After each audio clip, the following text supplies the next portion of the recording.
Hello student, तो आज हम लोग बात करेंगे केमिकल रिएक्शन के बारे में।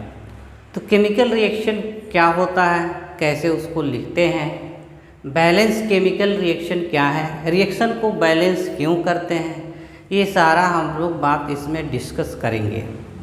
तो जैसा कि हम लोग जानते हैं कि कोई भी केमिकल चेंज जिसमें नया कंपाउंड बनता है वो केमिकल रिएक्शन होता है। केमिकल रिएक्शन जब भी होता है उसके लिए दो या दो से ज़्यादा रिएक्टिंग मॉलिक्यूल होता है जिसको रिएक्टेंट कहते हैं। फॉर एग्जांपल मान लीजिए ए है और बी है, ये दो रिएक्टिंग मॉलिक्यूल है और अगर इसमें केमिकल रिएक्शन पॉसिबल है और रिएक्शन होगा तो कुछ नया प्रोडक्ट बनेगा। फॉर एग्जांपल मान लीजिए सी और डी।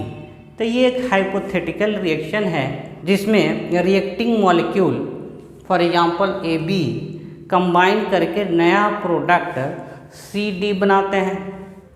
तो जो हमारा रिएक्शन है उसको रिप्रेजेंट करने के लिए कुछ रूल्स हैं, उसको शॉर्ट हैंड में लिखने के लिए कुछ रूल्स हैं कि जो रिएक्शन होता है उसमें रिएक्टिंग मॉलिक्यूल होता है उसको लेफ़्ट हैंड साइड लिखते हैं, जो प्रोडक्ट नया मॉलिक्यूल बनता है उसको राइट हैंड साइड लिखते हैं। दोनों के बीच एक एरो होता है और एरो जो है डायरेक्शन ऑफ रिएक्शन को बताता है कि रिएक्टेंट से हमारा प्रोडक्ट बनता है। अगर एक से ज़्यादा रिएक्टेंट होता है तो उसको प्लस साइन के साथ लेफ़्ट हैंड साइड लिखते हैं। एक से ज़्यादा प्रोडक्ट बनता है तो उसको एरो के राइट हैंड साइड में प्लस के साथ लिखते हैं। तो this is the symbolic representation of A given reaction. फिर रिएक्शन को हम लोग बैलेंस करते हैं और बैलेंस रिएक्शन हमारे लिए बहुत यूजफुल होता है। सारा जो कैलकुलेशन होता है stoichiometric based on balance equation, balance equation से ही हम लोग को सारा इन्फॉर्मेशन मिलता है या बैलेंस इक्वेशन के हेल्प से हम लोग अमाउंट ऑफ प्रोडक्ट डिटरमाइन कर सकते हैं in term of mole, in term of gram, in term of volume. ये हमारा एग्जाम्पल एक दिया हुआ है, एक रिएक्शन के बारे में इन्फॉर्मेशन दिया हुआ है और इस रिएक्शन के लिए हम लोग को इक्वेशन लिखना है। तो इक्वेशन के लिए हम लोग जानते हैं कि सबसे पहले जो गिवन इन्फॉर्मेशन है रिएक्टिंग मॉलिक्यूल को उसको सिंबॉलिक फॉर्म में लिखते हैं। सिंबॉलिक फॉर्म में for example A plus B ये रिएक्टिंग मॉलिक्यूल है और ये कंबाइन करके दो प्रोडक्ट सी डी दे रहा है। एरो के left hand side reactant, arrow के राइट हैंड साइड प्रोडक्ट होता है। और सेकेंड स्टेप में रिएक्शन को बैलेंस करते हैं। बैलेंसिंग मतलब total number of atom right hand side और लेफ्ट हैंड साइड इक्वल होना चाहिए। फॉर एग्जांपल मान लीजिए A2 मॉलिक्यूल है या B2 मॉलिक्यूल है और कंबाइन करके AB प्रोडक्ट बन रहा है तो total number of atom left और राइट साइड इक्वल होना चाहिए। यहाँ 2 atom of A, 2 atom of B, total 4 atom है। यहाँ भी टोटल 4 एटम है तो टोटल नंबर ऑफ एटम भी इक्वल होना चाहिए और ईच एलिमेंट का एटम भी इक्वल होना चाहिए। यहाँ 2 एटम A का है, यहाँ भी 2 एटम A का है, 2 एटम B का है, यहाँ भी 2 एटम B का है। तो टोटल नंबर ऑफ एटम भी इक्वल होना चाहिए left hand side and right hand side और total number of each element भी इक्वल होना चाहिए। तो this is known as balance equation. और जो बैलेंस इक्वेशन है ये हमारे लिए यूजफुल होता है for stoichiometric calculation. Balance equation के हेल्प से हम लोग अमाउंट ऑफ प्रोडक्ट कैलकुलेट कर सकते हैं, that is known as stoichiometric calculation. जो हमारा कैलकुलेशन होता है स्टोइकोमेट्रिक या इसी को स्टोइकोमेट्रिक एनालिसिस कहते हैं, ये डिफरेंट टाइप से हो सकता है। This can be based on mole mole relationship. Mole के टर्म में हम लोग रिएक्टेंट और प्रोडक्ट को डिफाइन कर सकते हैं, डिटरमाइन कर सकते हैं। या फिर वेट वेट या मास मास रिलेशनशिप। मास और वेट के टर्म में हम लोग रिएक्टेंट प्रोडक्ट को डिटरमाइन कर सकते हैं। या फिर मास और वॉल्यूम रिलेशनशिप है, वॉल्यूम वॉल्यूम रिलेशनशिप है या वॉल्यूम मास रिलेशनशिप है, जिसमें सबसे फंडामेंटल रिलेशन मोल वर्सेस मोल है और इसके हेल्प से अदर रिलेशन को भी हम लोग डिराइव कर सकते हैं। तो देखते हैं कुछ एग्जाम्पल। फॉर एग्जाम्पल, यह हमारा पोटेशियम क्लोरेट है और पोटेशियम जो क्लोरेट होता है दैट इज KClO3 होता है। This is potassium chlorate, formula पता होना चाहिए कंपाउंड का। और इसका थर्मल डिकम्पोजिशन यानी जब हीट करते हैं, जब हीट हम लोग करते हैं, this give oxygen gas, O2 gas produce हो रहा है और पोटेशियम क्लोराइड मिल रहा है दैट इज KCl मिल रहा है। तो ये जो हमारा गिवन इंफॉर्मेशन है रिएक्शन के बारे में, उसको हम लोग सिंबॉलिक फॉर्म में लिख सकते हैं कि potassium chlorate KClO3 on heating, ये सिंबल है हीटिंग के लिए, give oxygen gas and KCl, this is the reaction in symbolic form. फिर रिएक्शन को बैलेंस करते हैं और बैलेंस करने के लिए जो रिएक्टिंग मॉलिक्यूल है या प्रोडक्ट मॉलिक्यूल है, इसमें नंबर ऑफ एटम को हम लोग इक्वल करते हैं। इसके लिए सिंपल नंबर से मल्टीप्लाई कर सकते हैं रिएक्टेंट को और प्रोडक्ट को। जैसा कि देख सकते हैं यहाँ 2 एटम है, यहाँ ऑक्सीजन का 3 एटम है। अगर इसको हम लोग 3 से मल्टीप्लाई कर दें तो 6 एटम हो जाएगा। इसको अगर 2 से मल्टीप्लाई कर दें तो यहाँ भी ऑक्सीजन का 6 एटम। तो सिंपल होल नंबर रेशियो से मल्टीप्लाई करते हैं ताकि नंबर ऑफ एटम इक्वल हो जाए। अब चूँकि यहाँ पोटेशियम 2 एटम है तो ये 2 मोल है, तो यहाँ भी जो है कि 2 मोल होना चाहिए, 2 से मल्टीप्लाई करेंगे। तो ये हमारा बैलेंस केमिकल इक्वेशन है for given reaction. Potassium atom यहाँ 2 है, यहाँ भी पोटेशियम एटम 2 है, क्लोरीन एटम यहाँ भी 2 है और यहाँ भी क्लोरीन एटम जो है कि हमारा 2 है। ऑक्सीजन जो एटम है 3 2 6, टोटल जो है 2 मॉलिक्यूल है और एक मॉलिक्यूल में 3 एटम है, तो टोटल 6 ऑक्सीजन एटम है। यहाँ भी ऑक्सीजन का जो है कि टोटल 6 एटम है। तो रिएक्शन के दौरान जो नंबर ऑफ एटम है वो कंजर्व होता है। This is also known as principle of conservation of atom, कि नंबर ऑफ एटम जो है रिएक्शन में कंजर्व होता है। This is the balance chemical equation for the given chemical reaction. और फिर इस बैलेंस केमिकल इक्वेशन के हेल्प से हम लोग डिफरेंट टाइप का कैलकुलेशन कर सकते हैं। Let an example of hypothetical reaction, balance chemical hypothetical equation.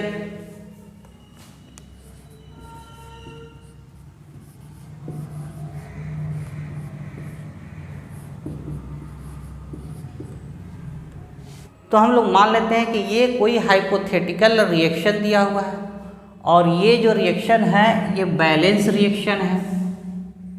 This is balance hypothetical reaction, जिसमें ए और B, capital A capital B reactant है और कैपिटल सी डी हमारा प्रोडक्ट है, और जो small A B C D है ये स्टोइकोमेट्रिक कोफिशिएंट है। तो इस रिएक्शन को हम लोग इस रूप में पढ़ सकते हैं कि बैलेंस रिएक्शन के लिए A mole of A combined with B mole of B to produce C mole of product C and D mole of D. तो अगर हम लोग बात करें कि ए और बी का मोलर रेशियो जो है कितना है, यानी मोल ऑफ ए और मोल ऑफ बी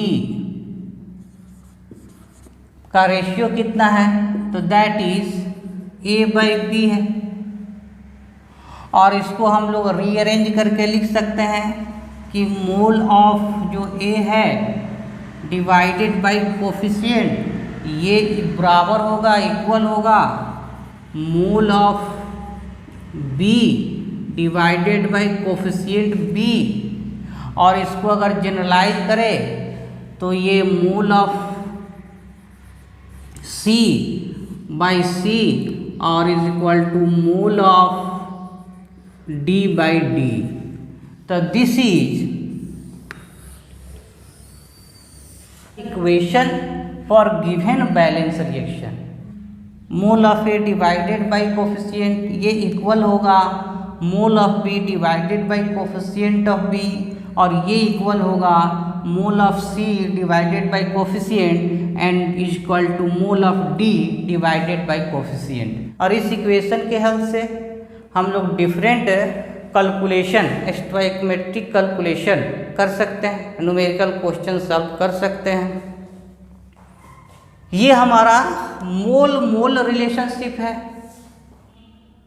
अगर ए का मोल पता है तो इसके हेल्प से हम लोग सी या डी का मोल कैलकुलेट कर सकते हैं। दिस इज नोन एज मोल और मोल रिलेशनशिप, या इसी मोल और मोल रिलेशनशिप को हम लोग मास और मास रिलेशनशिप में कन्वर्ट कर सकते हैं। हम लोग जानते हैं कि मोल जो होता है मास बटा मोलर मास, यानी कि वेट ऑफ ए, जो मोल ऑफ ए होगा गिवन मास या weight of A divided by molar mass into coefficient of A, और ये इक्वल होगा मोल ऑफ बी है तो weight of B given weight या given mass of B divided by B into molar mass of B.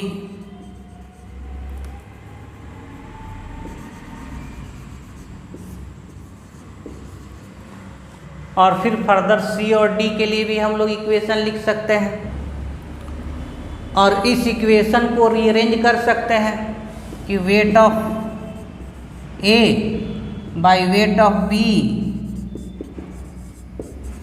Weight of A by weight of B is equal to A into molar mass of A by B into molar mass of B. तो इस मोल और मोल के relation से हम लोग wait का relation define कर सकते हैं, weight by weight, this is known as mass by mass या weight by weight relation, mass by mass या वेट बाय वेट रिलेशनशिप।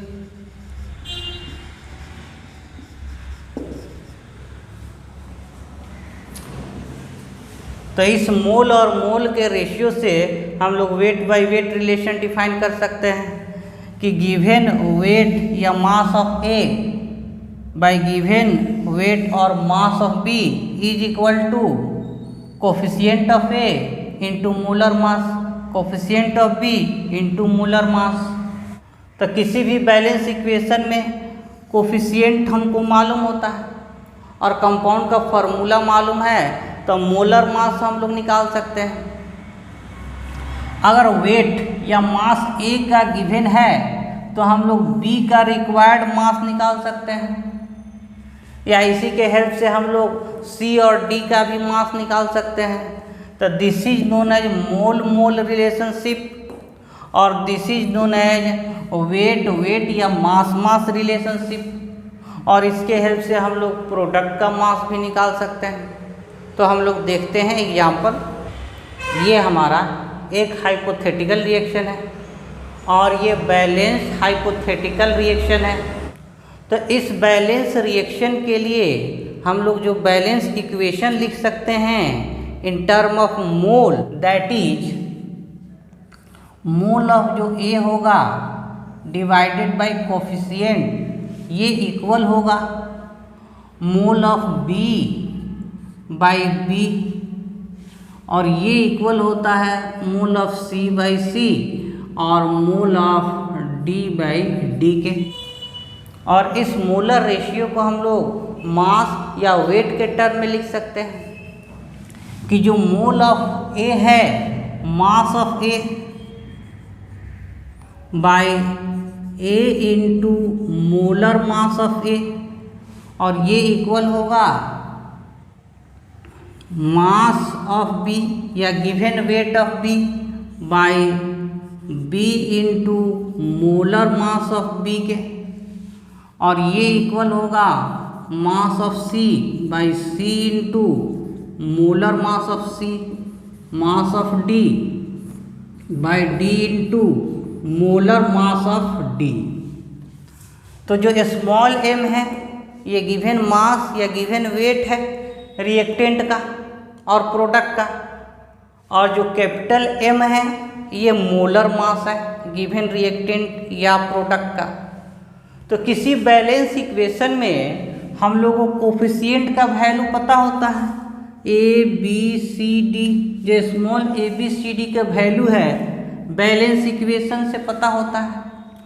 और जो मोलर मास है ए बी सी डी का, molar mass A B C D का, उसको हम लोग फार्मूला के हेल्प से कैलकुलेट कर सकते हैं।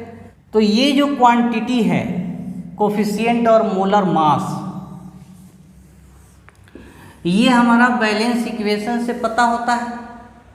मास को हम लोग कैलकुलेट करते हैं फार्मूला से और कोफिशिएंट बैलेंस इक्वेशन से पता होता है। अगर ए का मास गिवन है, दिया हुआ है, तो इसके हेल्प से, इस इक्वेशन के हेल्प से सी या डी का मास हम लोग या वेट कैलकुलेट कर सकते हैं, प्रोडक्ट का अमाउंट कैलकुलेट कर सकते हैं। And this is known as stoichiometric calculation या स्टोइकोमेट्रिक एनालिसिस, कि रिएक्टेंट के मास के हेल्प से हम लोग प्रोडक्ट के मास को निकालते हैं। और ये जो रिलेशन है मोल के आधार पर है, इसको मोल रिलेशनशिप कहेंगे।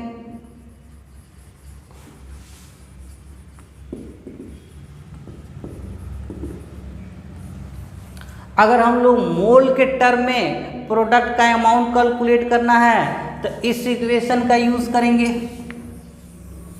इस इक्वेशन के हेल्प से हम लोग मोल के टर्म में प्रोडक्ट को डिटरमाइन कर सकते हैं। This is known as calculation based on mole relationship. इसी मोल को अगर हम मास में कन्वर्ट कर दिए, अमाउंट में कन्वर्ट कर दिए कि mole of A is equal to weight और mass of A divided by molar mass, तो ये जो इक्वेशन है इस फॉर्म में लिख सकते हैं।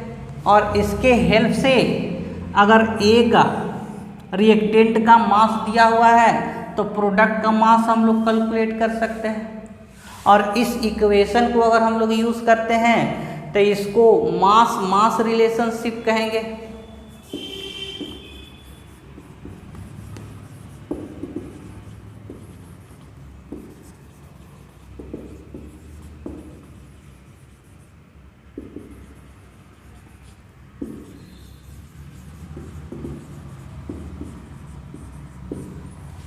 तो this is known as stoichiometric calculation based on mole relationship या मास रिलेशनशिप। इसमें या इस रिलेशन को हम लोग फर्दर रीअरेंजमेंट करके लिख सकते हैं, that is mass of A divided by mass of B is equal to coefficient of A into molar mass of A by coefficient of B into molar mass of B. या इसको equate करें product सी से तो हम लोग लिख सकते हैं mass of A divided by mass of C, mass of A divided by mass of C is equal to mass of A है तो coefficient of A into molar mass of A divided by mass of C है तो coefficient of C divided by molar mass of C. तो अगर reactant का amount दिया हुआ है तो प्रोडक्ट सी का अमाउंट हम लोग मास के टर्म में, तो अगर मास ऑफ ए दिया हुआ है तो हम लोग mass of product mass of C calculate कर सकते हैं in term of mass. This is known as mass relationship, this is known as mole relationship. तो हम लोग मोल के टर्म में या मास के टर्म में प्रोडक्ट को डिटरमाइन कर सकते हैं with the help of balance reaction. तो हम लोग देख सकते हैं कि जो हमारा क्वेश्चन है कि KClO3 पोटेशियम क्लोरेट को जब हम लोग हीट करते हैं तो प्रोडक्ट हमारा KCl और ऑक्सीजन गैस प्रोड्यूस होता है। और जो रिएक्शन है ये बैलेंस रिएक्शन दिया हुआ है। और क्वेश्चन है कि व्हेन 367.5 ग्राम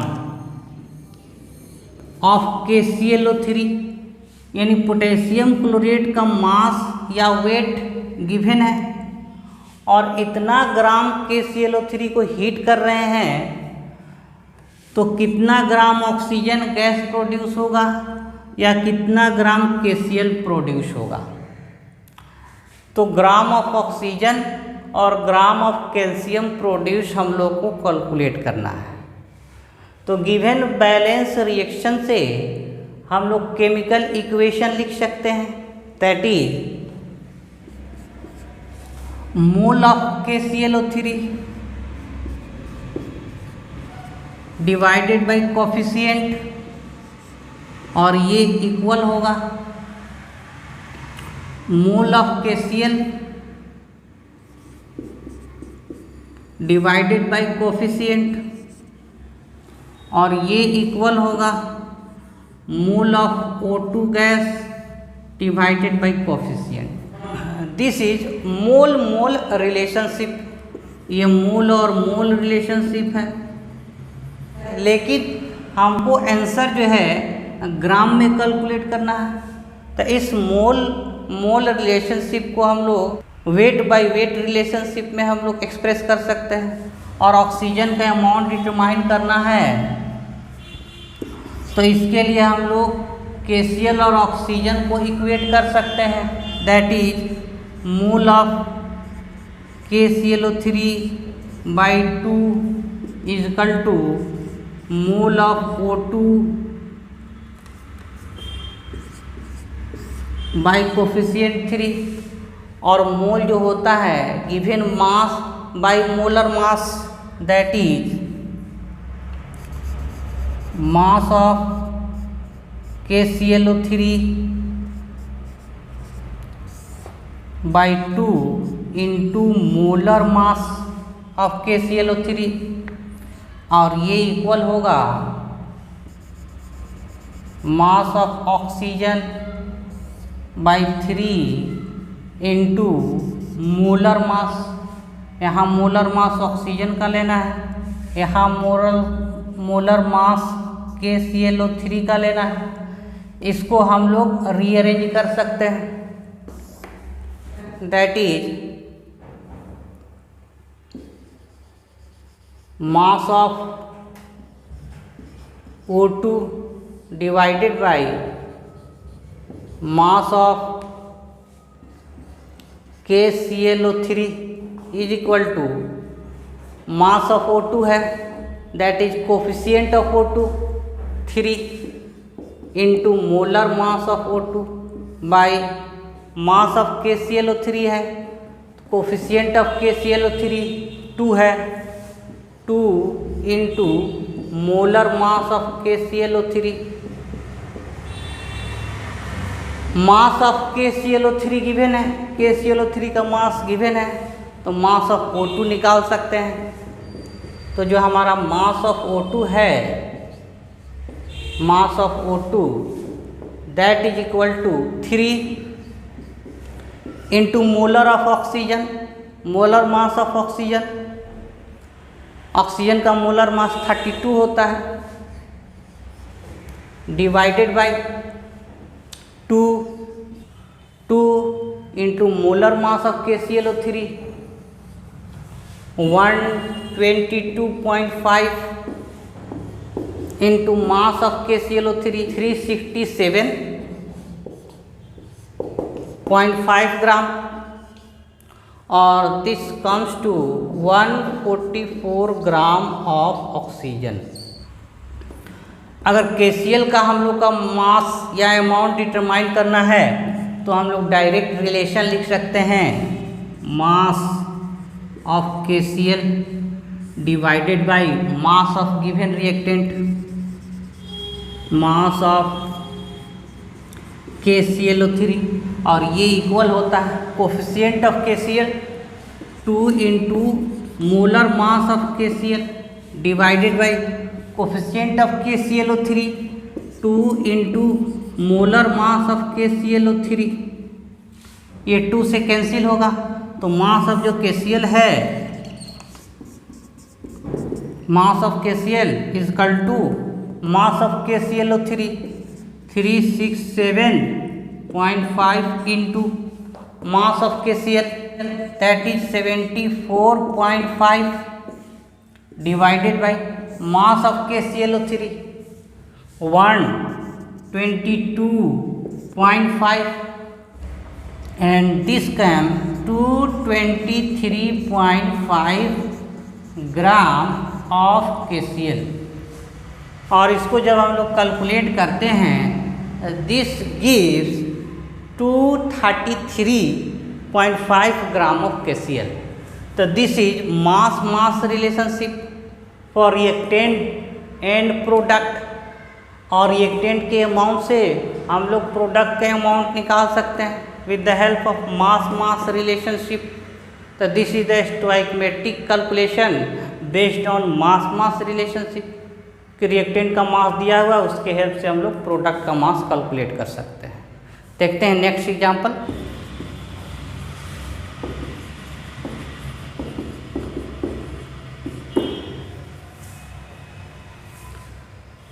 तो इस क्वेश्चन के लिए अगर हम लोग ऑक्सीजन का अमाउंट डिटरमाइन करना है, वॉल्यूम ऑफ ऑक्सीजन डिटरमाइन करना है, volume of oxygen gas produce at STP, तो इसके लिए हम लोग मास वॉल्यूम रिलेशनशिप यूज कर सकते हैं। Mass volume relationship. और इसके लिए जो इक्वेशन होगा बैलेंस रिएक्शन के लिए कि mass of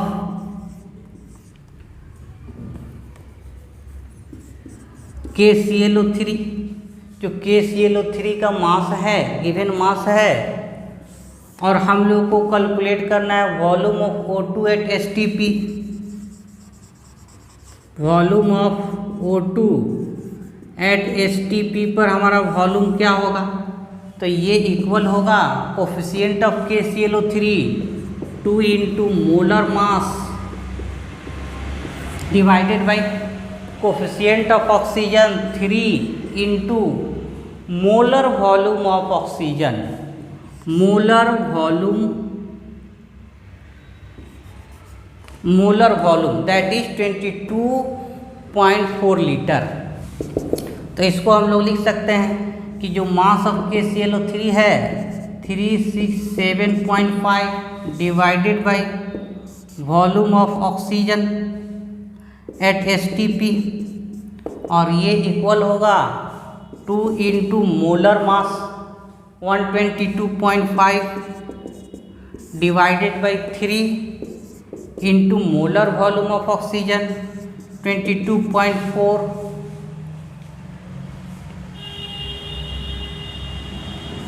litre. And hence जो वॉल्यूम ऑफ O2 होगा that will be 367.5 into 3 into 22.4 divided by 2 into 1।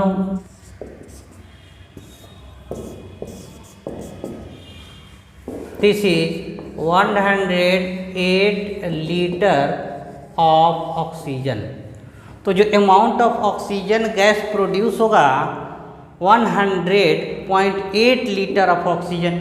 और इसको कैलकुलेट करने के लिए हम लोग मास वॉल्यूम रिलेशनशिप यूज़ कर सकते हैं कि मास ऑफ रिएक्टेंट KClO3 जो कि गिवन है बाई वॉल्यूम ऑफ O2 कितना STP पर ऑक्सीजन गैस प्रोड्यूस होगा, और ये इक्वल होगा coefficient of KClO3 into molar mass of KClO3 by coefficient of oxygen into molar volume of oxygen, and this will give 100.8 litre of oxygen gas.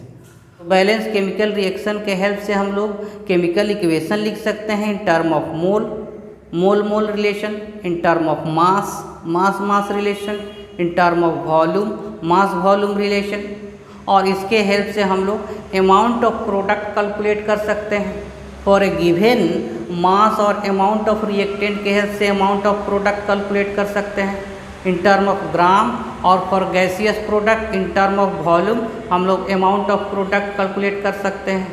तो this is all about stoichiometric calculation.